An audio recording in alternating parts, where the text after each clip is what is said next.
प्रधानमंत्री नरेंद्र मोदी 15 सितंबर से शुरू होने वाले शंघाई सहयोग संगठन के शिखर सम्मेलन में शामिल होंगे।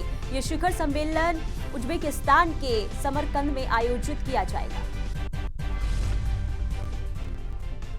प्रधानमंत्री 14 सितंबर को समरकंद पहुंचेंगे और 2 दिवसीय शिखर बैठक में शामिल होकर 16 सितंबर को भारत वापस लौटेंगे। शिखर सम्मेलन 15-16 सितंबर को होगा। बता दें कि इससे पहले जून 2019 में किर्गिस्तान के बिश्केक में SCO सम्मेलन किया गया था।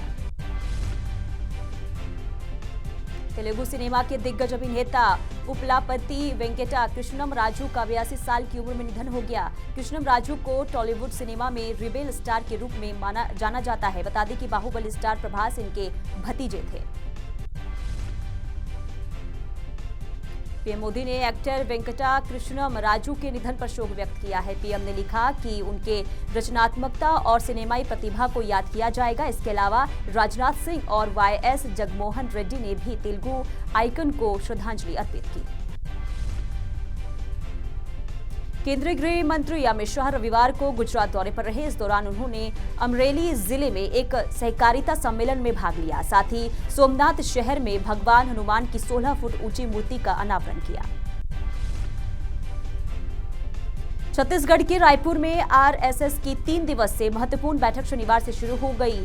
10 सितंबर से लेकर 12 सितंबर तक चलने वाली इस 3 दिवसीय अखिल भारतीय समन्वय बैठक में राष्ट्रीय अध्यक्ष JP नड्डा समेत संघ से जुड़े 36 संगठनों के मुखिया शामिल होंगे।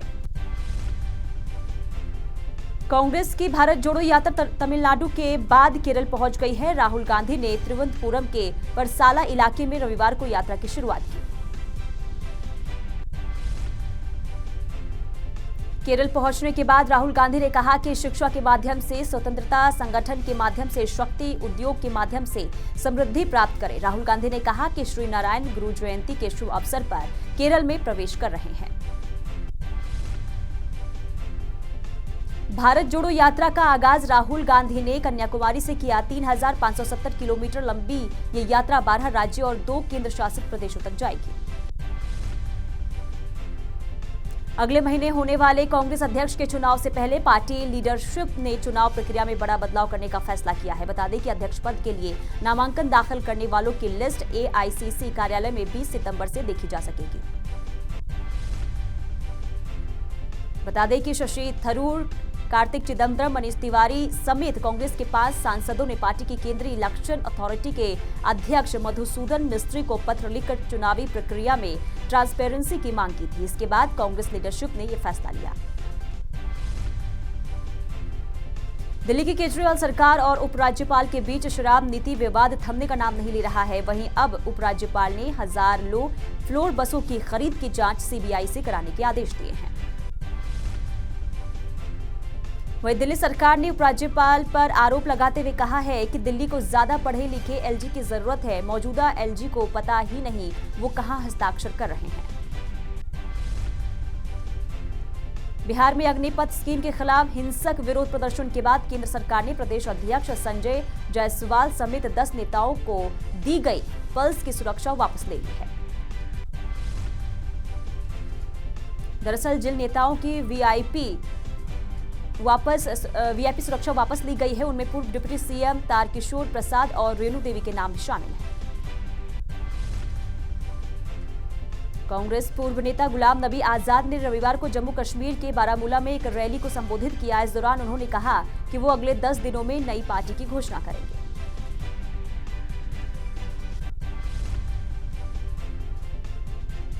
कोलकाता के गार्डन रिच इलाके में ईडी ने शनिवार को बड़ी कार्रवाई की। जानकारी के मुताबिक यहां एक कारोबारी के घर पर ईडी ने छापा मारा। इस दौरान 7 करोड़ रुपए कैश बरामद हुआ। रेड के दौरान नोट गिनने के लिए 8 मशीनें लगाई गई है। बता दें कि ईडी की टीम ने कोलकाता में 6 जगहों पर रेड की।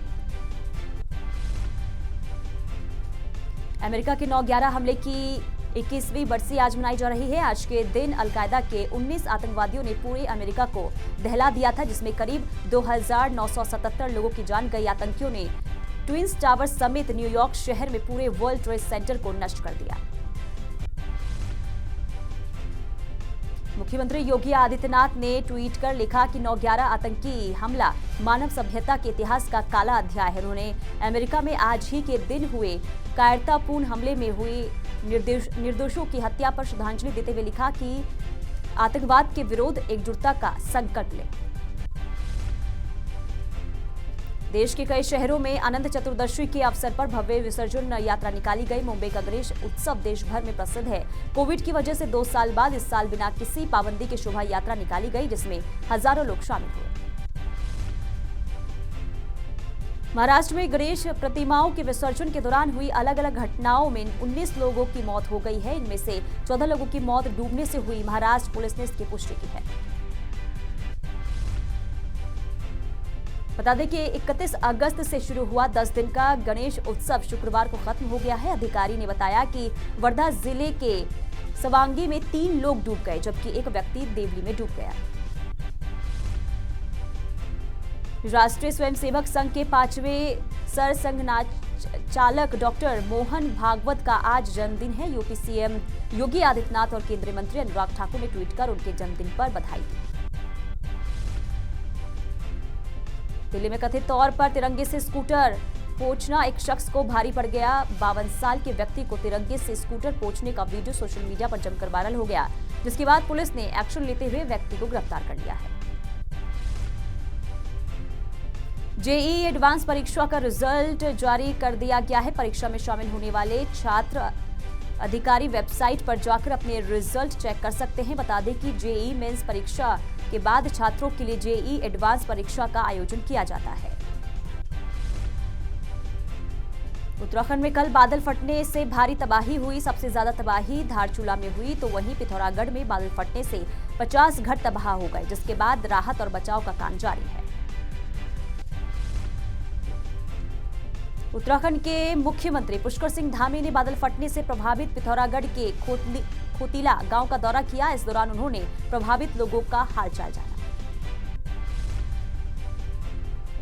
द्वारिका पीठ के शंकराचार्य स्वरूपानंद सरस्वती का लंबी बीमारी के चलते 99 साल की उम्र में निधन हो गया। ज्योतिषी और द्वारका शारदा पीठ के शंकराचार्य ने रविवार दोपहर अंतिम सांस ली।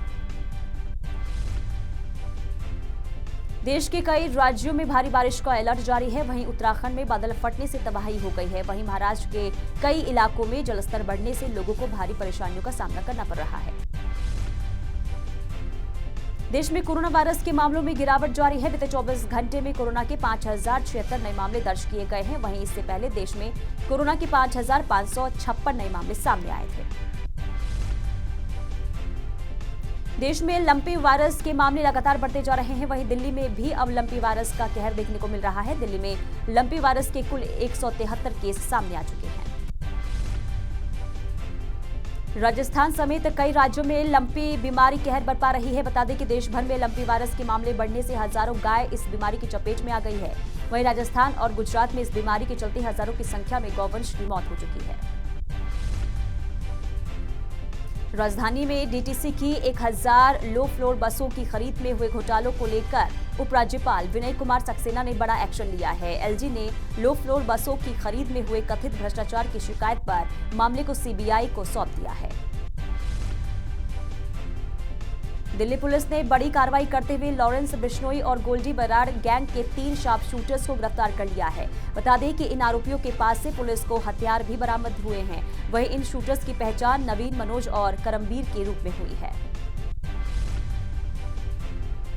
सीएम मनोहर लाल रविवार को गुरुग्राम दौरे पर रहे। इस दौरान उन्होंने कष्ट निवारण समिति की बैठक की अध्यक्षता की। बैठक में सीएम ने लोगों की समस्या सुनी।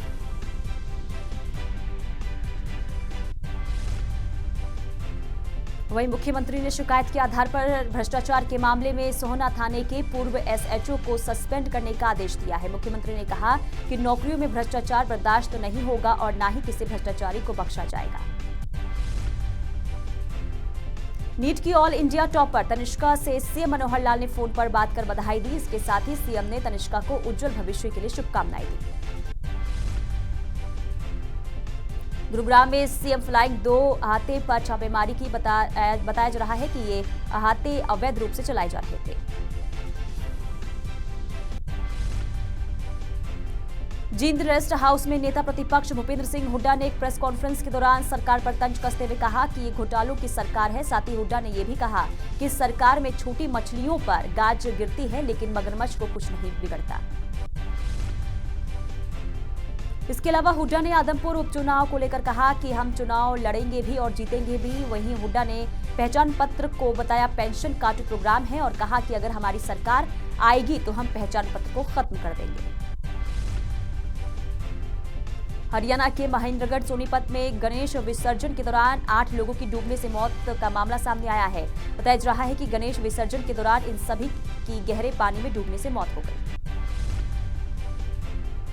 वहीं इस पूरे मामले पर सीएम मनोहर लाल ने ट्वीट कर दुख जताया। सीएम ने अपने ट्वीट में लिखा कि इस मुश्किल घड़ी में हम सभी मृतकों के परिजनों के साथ खड़े हैं। कांग्रेस के भारत जोड़ो अभियान पर हरियाणा के शिक्षा मंत्री कंवरपाल गुर्जर ने तंज कसते हुए कहा कि कांग्रेस पहले अपनी पार्टी को जोड़ ले। राहुल गांधी पार्टी को ठीक से चला नहीं सकते, देश को कैसे चलाएंगे।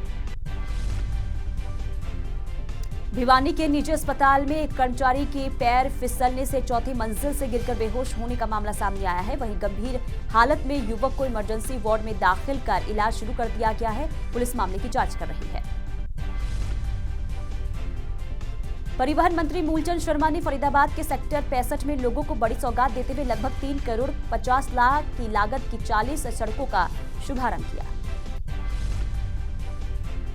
बता दें कि काफी लंबे समय से सेक्टर 62 में सड़क टूटी होने की वजह से लोग परेशान थे और माना जा रहा है कि इन सड़कों के बनने से सेक्टर वासियों को काफी राहत मिलेगी। कुरुक्षेत्र थानेसर के विधायक सुभाष सुधा ने शहर की लगभग 45 कॉलोनियों को नियमित करवाने का प्रस्ताव सरकार के पास भेजा है। इस प्रस्ताव के अनुसार सरकार इन सभी कॉलोनियों को जल्द ही नियमित कर देगी। प्रदेश में साइबर क्राइम के लगातार बढ़ते मामलों को लेकर हरियाणा पुलिस लगातार लोगों को जागरूक कर रही है। इसी क्रम में फरीदाबाद साइबर थाना पुलिस ने छात्राओं के बीच पहुंचकर उन्हें साइबर ठगी से बचने के लिए जागरूक किया। जींद में एक्सप्रेस हाईवे 152D पर दर्दनाक हादसे में एक महिला डॉक्टर समेत 3 लोगों की मौत हो गई। बताया जा रहा है कि 2 गाड़ियों में आमने सामने की टक्कर होने से यह हादसा हुआ। फिलहाल पुलिस ने मृतक के शवों को कब्जे में लेकर पोस्टमार्टम के लिए भेज दिया है और मामले की गहनता से जांच कर रही है। रोहतक आईएमटी के वाटर ट्रीटमेंट प्लांट के टैंक में खराब हुई मोटर निकालने के लिए उतरे 2 कर्मचारियों की गैस चढ़ने से मौत हो गई।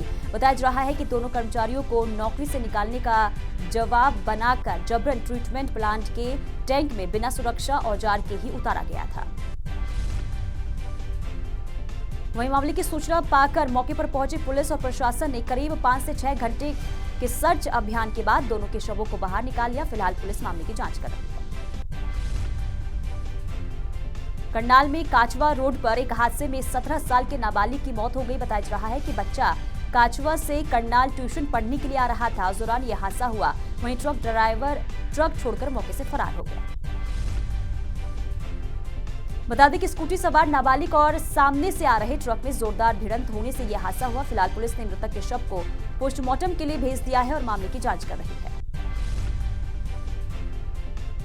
पानीपत के भैंसवाल मोड़ पर ब्रेकर पर बाइक के उछलने से एक हादसा हुआ है, जिसमें युवक की मौके पर ही मौत हो गई। बताया जा रहा है कि मृतक को अंधेरे में ब्रेकर न दिखने से यह हादसा हुआ। फिलहाल परिजनों की तहरीर पर पुलिस ने मामला दर्ज कर कार्रवाई शुरू कर दी है।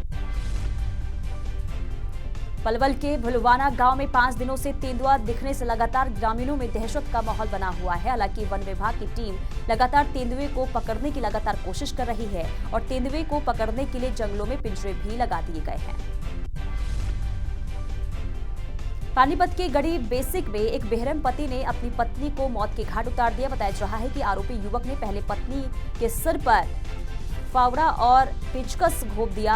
फिलहाल पुलिस ने मौके पर पहुंचकर इस पूरे मामले की जांच शुरू कर दी है। फरीदाबाद के सेक्टर 31 में स्कूल से लौट रहे छात्रों में आपसी विवाद का मामला सामने आया है, जिसमें एक छात्र ने दूसरे छात्र के पेट में बियर की बोतल से हमला कर दिया। वहीं छात्र को गंभीर हालत में फरीदाबाद के सिविल अस्पताल में भर्ती कराया गया है। हालांकि अभी तक दोनों छात्रों में हुई भिड़ंत का खुलासा नहीं हुआ है। जींद के नरवाना में नाबालिग लड़की को बहला फुसलाकर और शारीरिक शोषण करने के आरोप में कोर्ट ने आरोपी युवक को 20 साल कैद और 40,500 रुपए जुर्माने की सजा सुनाई। सोनीपत में रोडवेज चालक जगबीर हत्याकांड के मामले में क्राइम ब्रांच की टीम ने बड़ी सफलता हासिल करते हुए मोनिका नाम की महिला को गिरफ्तार किया है। बताया जा रहा है कि गिरफ्तार महिला मुरथल ढाबे पर अपने साथियों के दोस्त का जन्मदिन मनाने पहुंचे थे। फिलहाल कार में सवार 2 युवकों और एक युवती की तलाश अभी भी जारी है। फरीदाबाद में क्राइम ब्रांच की टीम ने बुजुर्गों को लूट का शिकार बनाने वाले गिरोह के 4 सदस्यों को गिरफ्तार किया है। पुलिस का दावा है कि इन आरोपियों ने फरीदाबाद और मथुरा में कई बुजुर्गों को अपना शिकार बनाया है। अंबाला में क्रिप्टो ट्रेडिंग के नाम पर लोगों से करोड़ों रुपए ठगने के मामले में अंबाला पुलिस के हाथ बड़ी कामयाबी लगी है। अंबाला पुलिस ने इस मामले में पहली गिरफ्तारी की है, जिससे इनोवा गाड़ी बरामद हुई है। पकड़े गए आरोपी को पुलिस ने कोर्ट में पेश कर 10 दिन के रिमांड पर लिया है। फिलहाल पुलिस इस पूरे मामले की जांच कर रही है। पंचकुला के जिला सचिवालय के बाहर किसानों ने खराब फसल की गिरदावरी करवाने की मांग को लेकर प्रदर्शन किया। इस मौके पर भारतीय किसान यूनियन के जिला अध्यक्ष नरेंद्र सिंह की अध्यक्षता में किसानों ने डीसी ऑफिस के बाहर प्रदर्शन कर ज्ञापन सौंपा। करनाल के नमस्ते चौक पर बीती रात सड़क हादसे में भारतीय किसान यूनियन के प्रदेश प्रभारी की मौत हो गई। फिलहाल पुलिस ने मृतक किसान के शव को कब्जे में लेकर पोस्टमार्टम के लिए भेज दिया है और मामले की जांच कर रही है। महेंद्रगढ़ जिले के कनीना उपमंडल के गांव भोजावास में बस स्टैंड के पास एक युवक को कुछ अज्ञात बदमाशों ने गोली मारकर घायल कर दिया। फिलहाल पुलिस ने मौके पर पहुंचकर जांच शुरू कर दी है। करनाल केंद्रीय रोड स्थित पर भूसे से भरी ट्रैक्टर ट्रॉली और कार के बीच जोरदार टक्कर हो गई। इस टक्कर में कार सवार एक युवक की मौके पर मौत हो गई, जबकि कार में सवार 3 लोग गंभीर रूप से घायल हो गए। फिलहाल सभी घायलों को इलाज के लिए अस्पताल भेज दिया गया है और पुलिस ने मौके पर पहुंचकर मामले की जांच शुरू कर दी है। अंबाला पुलिस ने हाल ही में गुप्त सूचना के आधार पर करीब 23 ग्राम नशे पदार्थ के साथ एक आरोपी को गिरफ्तार किया है। इसके साथ ही गिरफ्तार आरोपी को कोर्ट में पेश कर आगे की कार्रवाई शुरू कर दी गई है। भिवानी शहर को अपराधी वारदातों से बचाने और अपराधियों को पकड़ने के लिए पुलिस अब तीसरी आंख का सहारा लेगी, जिसके लिए 10 जगह चिन्हित की गई है, जहां उत्तम क्वालिटी के सीसीटीवी कैमरे लगाए गए हैं। करनाल में जागरण पार्टी चलाने वाले मनोज सुखीजा का नहर से शव बरामद हुआ है। मृतक व्यक्ति बुधवार शाम 4 बजे घर से पैदल निकला था, जिसका शव पुलिस को गुरुवार सुबह नहर से बरामद हुआ है। मृतक के दोनों कान गायब हैं। फिलहाल पुलिस मामले की जांच कर रही है। गुरुग्राम के सेक्टर 15 में 3 से 4 दिन पुराना शव मिलने से हड़कंप मच गया। बताया जा रहा है कि शव दिल्ली जयपुर एक्सप्रेसवे के पास झाड़ियों से मिला है। हालांकि अभी तक मृतक की पहचान नहीं हो पाई है। फिलहाल पुलिस ने जांच शुरू कर दी है। यमुनानगर के कालेसर गांव में जंगली हाथी के आने से ग्रामीणों में डर का माहौल है। हालांकि ग्रामीणों की सूचना पाकर मौके पर पहुंचे वन विभाग, अन्य प्रणाली विभाग और पुलिस की टीम ने हाथी को जंगल की तरफ मोड़ दिया। हरियाणा रोडवेज ने राजस्थान के खाटू श्याम के दर्शन करने वालों के लिए बस सेवा का संचालन शुरू कर दिया है। ये बस बल्लभगढ़ बस अड्डे से दोपहर को 12:30 पर चलेगी। रविवार को मुख्यमंत्री जयराम ठाकुर ऊना दौरे पर रहे। इस दौरान उन्होंने कांग्रेस पर जमकर निशाना साधा। उन्होंने कहा कि कांग्रेस ओपीएस लागू करने का जनता से वादा कर रही है, लेकिन तत्कालीन कांग्रेस सरकार ने ही पेंशन बंद करने को लेकर एमओयू साइन किया था। राज्यसभा सांसद सिकंदर कुमार रविवार को नाहन पहुंचे। इस दौरान उन्होंने बीजेपी अनुसूचित जाति मोर्चा के सम्मेलन में हिस्सा लिया। वहीं सिकंदर कुमार ने हिमाचल में बीजेपी के मिशन रिपीट का दावा किया है। हिमाचल में कांग्रेस पार्टी का महिला विंग भी एक्टिव मोड में आ गया है। महिला कांग्रेस ने हर विधानसभा क्षेत्र में मुख्यमंत्री का घेराव करने की रणनीति बना ली है। कांग्रेस पार्टी की राष्ट्रीय प्रवक्ता अलका लांबा ने बीजेपी सरकार पर महिलाओं का शोषण और घोषणा पत्र में किए गए वादों को पूरा न करने के आरोप लगाए हैं। सत्य साई सेवा समिति ने मेडिकल कॉलेज नाहन में रक्तदान शिविर का आयोजन किया, जिसमें भारी संख्या में लोगों ने रक्तदान किया। हिमाचल के सिरमौर जिला के सराहा में 3 दिवसीय राज्य स्तरीय वामन द्वादशी मेले का आगाज हो चुका है। इस मेले का शुभारंभ डीसी सिरमौर रामकुमार गौतम ने किया। बता दें कि इस दौरान मेले में खेलकूद के साथ तमाम प्रतियोगिताओं का आयोजन भी किया गया है। ऊना में आबकारी विभाग ने कारोबारियों और अन्य लोगों को जीएसटी के बारे में जानकारी दी। इसके साथ ही जीएसटी में किए गए नए बदलाव के बारे में भी जानकारी दी गई। नालागढ़ उपमंडल के रामशहर गांव में एक प्राइमरी स्कूल की खस्ता हालत को लेकर जन कल्याण समिति के सदस्यों ने एसडीएम को ज्ञापन सौंपा है। वहीं ग्रामीणों का कहना है कि स्कूल की हालत बेहद खराब है, जिसके चलते कभी भी बड़ा हादसा हो सकता है। किन्नौर के राजकीय वरिष्ठ माध्यमिक स्कूल में आयोजित 5 दिवसीय अंडर 19 लड़कों की खेल कूद प्रतियोगिता के समापन हो गया है। समारोह की अध्यक्षता करते हुए हिमाचल प्रदेश वन विकास निगम के उपाध्यक्ष सूरत नेगी ने कहा कि प्रदेश मुख्यमंत्री के आशीर्वाद से जिला किन्नौर में समान विकास करने का काम किया है। अमेरिका के पूर्व राष्ट्रपति डोनाल्ड ट्रंप ने हाल ही में भारत के साथ अमेरिका के संबंधों को एक नए नारे के साथ परिभाषित किया। एक इंटरव्यू के दौरान डोनाल्ड ट्रंप ने हिंदी में कहा कि भारत एंड अमेरिका सबसे अच्छे दोस्त हैं। पंजाबी सिंगर और रैपर यो-यो हनी सिंह और पत्नी शालिनी तलवार का तलाक हो गया है। वहीं पत्नी के साथ 1 करोड़ की एलिमनी पर यह समझौता हुआ है। बता दें कि शालिनी तलवार ने हनी सिंह पर बड़े इल्जाम लगाए थे।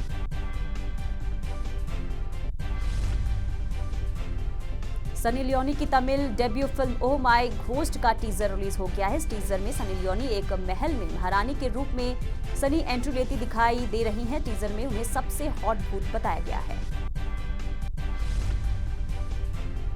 अयान मुखर्जी की फिल्म ब्रह्मास्त्र देश ही नहीं दुनिया भर में बड़े पैमाने पर रिलीज हो गई है। फिल्म को देश में जहां 5000 से भी ज्यादा स्क्रीन्स पर रिलीज किया गया है, वहीं विदेशों में इसे 3000 से ज्यादा स्क्रीन्स मिले हैं। फिल्म ब्रह्मास्त्र को लेकर जनता का रिस्पांस बहुत जोरदार रहा। रणबीर कपूर आलिया भट्ट के लीड रोल वाली फिल्म शुक्रवार को आखिरकार थिएटर्स में पहुंच गई है और इसने बॉक्स ऑफिस पर उम्मीद से कहीं बेहतर ओपनिंग कलेक्शन किया है। पहले दिन ही ब्रह्मास्त्र के 13,000 से ज्यादा शोज सिनेमा हॉल्स में चले और मूवी के टिकट भी जमकर बिके।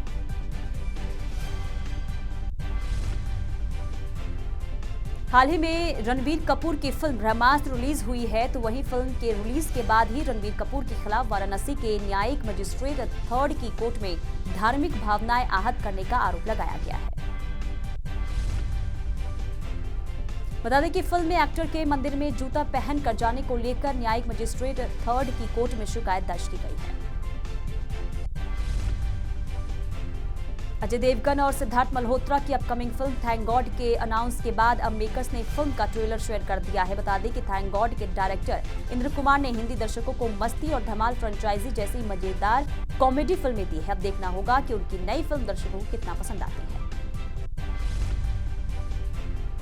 रणवीर सिंह को 83 फिल्म के लिए फिल्म फेयर अवार्ड्स में बेस्ट एक्टर अवार्ड से नवाजा गया है, जिसमें रणवीर ट्रॉफी लेने के बाद स्पीच देते हुए रो पड़े, जिसका वीडियो जमकर वायरल हो रहा है।